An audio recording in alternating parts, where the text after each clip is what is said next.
Sábado Verde, radio y podcast, en la radio pública de la ciudad de Buenos Aires.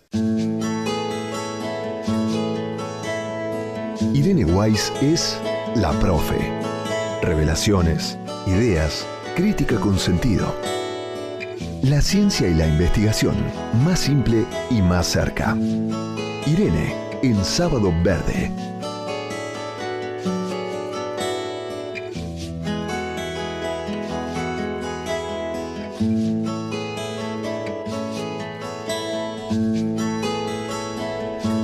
Bueno, llegamos al momento tan esperado por muchas personas que escuchan la radio, esperan a Irene Weiss porque nos hacen saber que trae información, que la temática es renovada, que trae una brisa de aire fresco cuando lo necesitamos y que ilumina.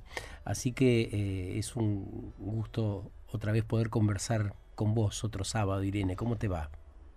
¿Qué tal, Sergio? Gracias por tus palabras. Para mí es un placer, vos sabés, poder no solamente traerles a ustedes todas estas noticias, sino que además me encanta poder actualizarme y poder transmitirlo y bueno, que no quede solamente en el ámbito universitario, ¿no? Eso, y Así qué bueno, hay que celebrar, ¿no? Esa posibilidad que no todos los científicos o profesores de la universidad tienen la capacidad, ¿no? de comunicar con eficacia, llegando a las personas. Y cuando aparece alguien, es esto, es como una luz que entra por nuestras ventanas. Así que, bueno, genial que puedas acompañarnos ya durante tanto tiempo.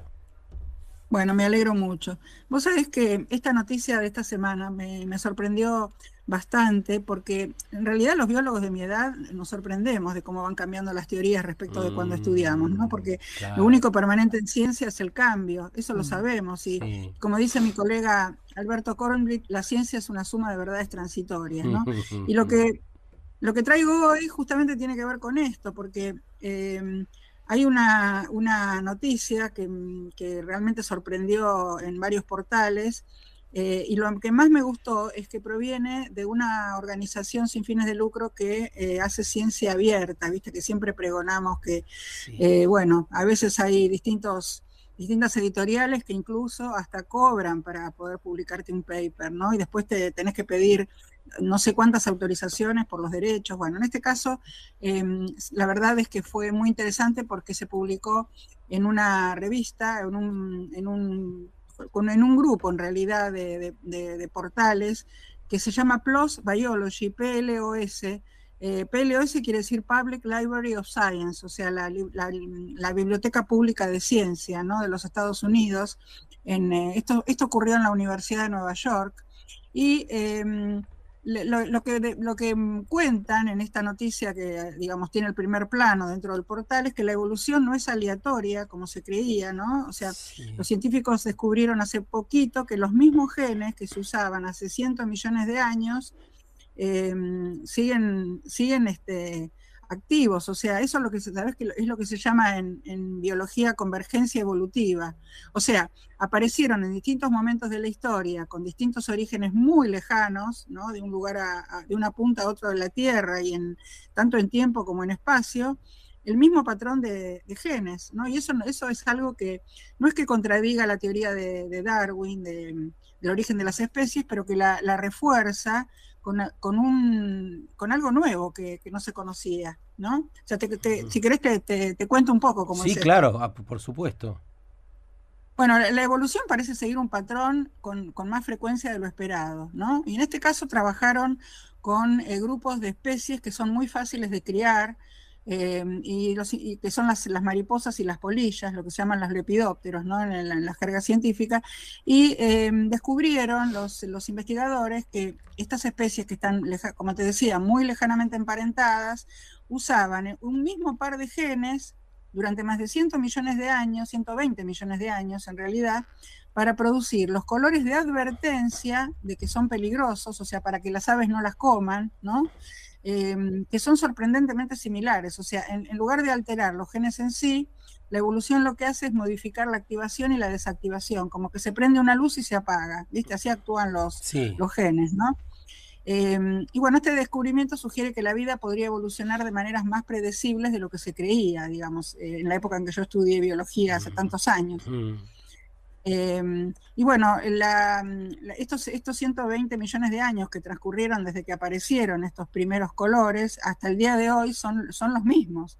Este grupo internacional que estudió esto, bueno, hay muchos países, pero fue liderado por la Universidad de Nueva York y se centró en estas especies de mariposas y polillas de las selvas tropicales de América del Sur. Eso es interesante porque si bien ellos están en el norte, buscaron en las selvas tropicales, digamos, de nuestro subcontinente, de Sudamérica, algo que es mucho más probable de ser visto que por ahí en una pampa, ¿no? O sea, ahí se encontraron con muchas especies que tienen estos patrones. Entonces, en este caso, bueno, se pueden, digamos, mimetizar con el ambiente, después tienen colores muy fuertes que le están indicando a las aves, ojo, no te acerques, no me comas, porque te puedo ver, ¿no?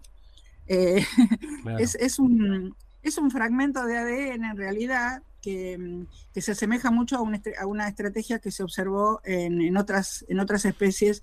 Vos sabés que los mapas genéticos son bastante, digamos, hoy en día, desde que se descubrió la historia del proyecto del genoma humano, que tiene más o menos 25 años, sí, y que se publicó en la revista Nature, a partir de ahí empezaron a publicarse todos los mapas genéticos de la mayoría de las especies. Empezaron, por ejemplo, con la mosca Drosophila melanogaster, que se usa tanto en genética porque tiene cromosomas grandes.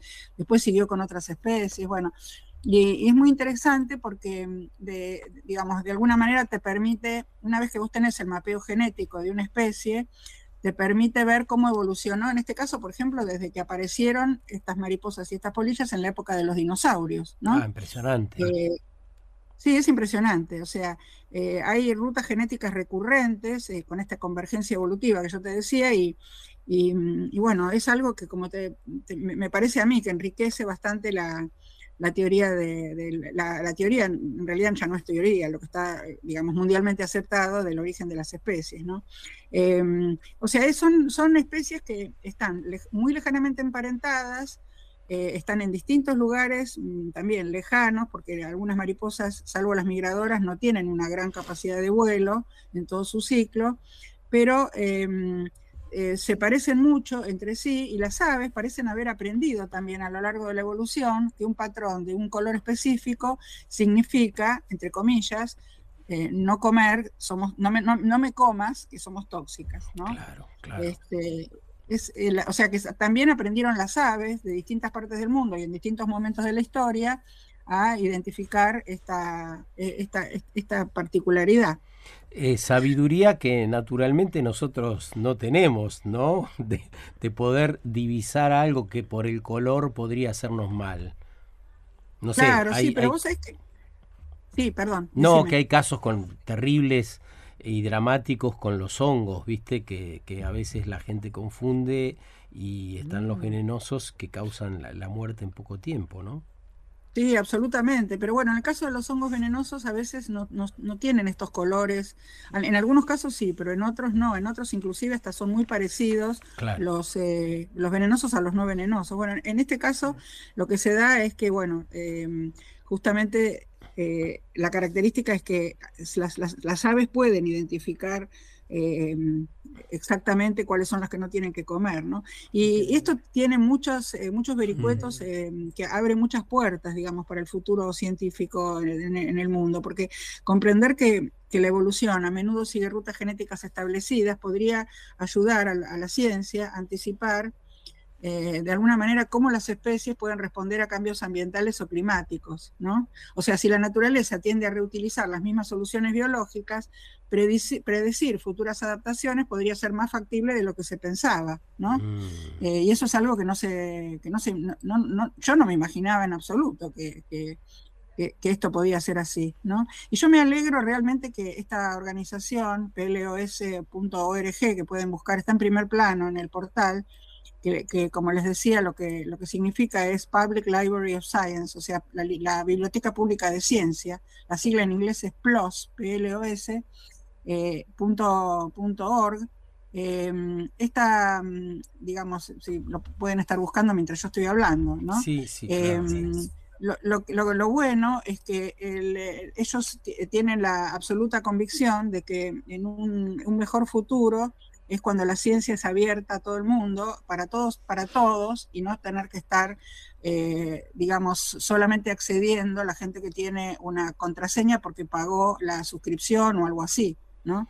Yo soy una ferviente defensora de la ciencia abierta, de la ciencia pública, de todos y para todos. O sea, no se puede hacer negocio con conocer estas cosas, ¿no? Porque si no, pones en menor, o sea, la gente que no tiene posibilidad de pagar una suscripción en un país como el nuestro, por ejemplo, que las suscripciones están carísimas, aunque el dólar esté barato, pero eso es algo muy fluctuante, como sabemos en la Argentina. Sí. Entonces, estaría bueno que sea abierto para todos y que la ciencia en todos los países pueda avanzar de una manera medianamente similar, ¿no? En lo posible.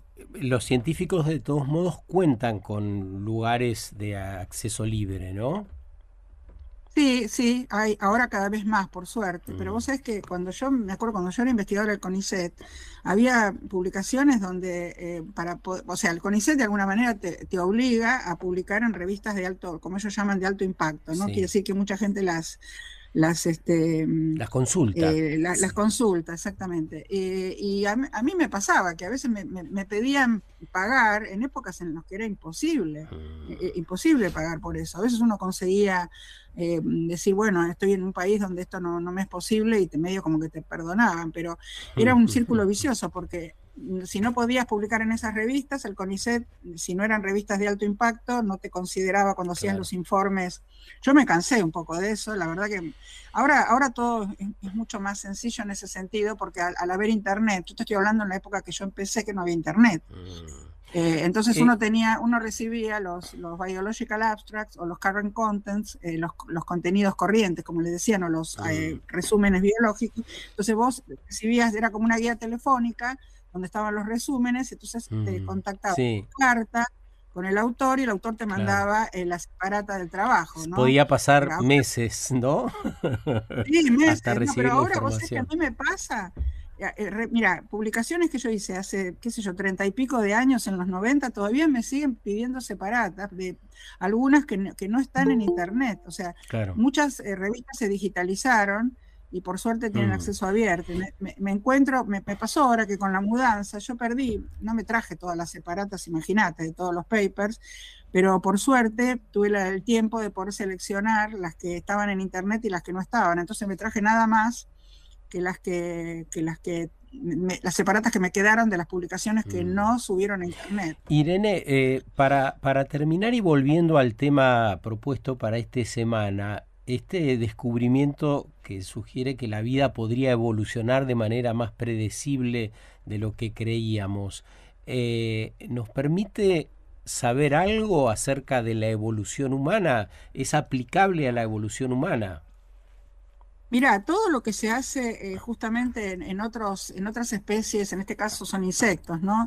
La verdad que la genética en ese sentido actúa bastante, es digamos, el área de la biología o de la medicina o de la bioquímica, de esas especialidades que de alguna manera es la más fácil de trasladar, digamos, por ahí desde un insecto. Por eso se trabajó tanto con esta mosca de la fruta, Drosophila melanogaster, con estos cromosomas grandotes para poder trabajar cuando se hizo el proyecto del genoma humano, ¿no? Pero a veces no es tan sencillo. Sin embargo, es más sencillo de lo que uno podría imaginarse, ¿no? Sí se puede, o sea, contestando a tu pregunta, sí, absolutamente, se puede. Por supuesto no somos iguales que las mariposas, pero pero nosotros no tenemos esa particularidad, digamos. Nosotros no es que los colores de nuestra piel, por ejemplo, por decirte algo, vayan no sé, alertar a algún predador que podamos tener, a un oso en el hemisferio norte, que es ¿no? Pero además, lo que se sabe hoy por el proyecto de Genoma Humano, que por ejemplo el color de la piel no está codificado, por lo menos lo que yo me acuerdo de haber estudiado en genética, no está codificado con un solo par de genes, de alelos, como se llaman en los cromosomas homólogos, no en genética, sino que son como 8 pares de genes o más. Por eso ahorita, por ejemplo, cuando vos ves la gente de población negra, ves distintos colores de piel, ¿viste? No tenés los negros muy negros y los que son mulatos casi blancos, y en el medio tenés una variedad de colores, y lo mismo pasa con los orientales, por ejemplo. Tenés gente que es muy de piel mucho más rosada que amarilla, digamos, tendiendo al amarillo, ¿no? Viste que se le dice, la gente oriental se le dice de piel amarilla, pero no es que sean amarillos. Pero que es como que la piel no es igual. Por ejemplo, si vos tenés, no sé, un indonesio o un vietnamita que un japonés, o claro, un chino, ¿no? Bueno, qué sé yo, la verdad es que todavía esto abrió un abanico de posibilidades enorme para poder investigar, pero bueno, en genética humana está bastante más avanzado. En este caso, en realidad, se aplica más a los casos de la naturaleza, de las cadenas alimentarias, porque es interesante que, por ejemplo, las aves, para poder sobrevivir, puedan identificar cuáles son las mariposas y las polillas que no tienen que comer dentro de su ciclo, claro, dentro de su cadena alimentaria. Gracias, Irene, por este rato, y nos vemos el sábado que viene, entonces. Sí, un placer, Sergio. Un beso grande a Cari y a toda la producción. Igualmente. Abrazo enorme, Irene. Y si querés saber más de la profe, la podés seguir en Instagram, @guaysirene, con W y una sola S, y ahí vas a aprender muchísimo más, además de escucharla todos los sábados con nosotros, claro que sí. Sábado Verde, radio y podcast, en la radio pública de la ciudad de Buenos Aires.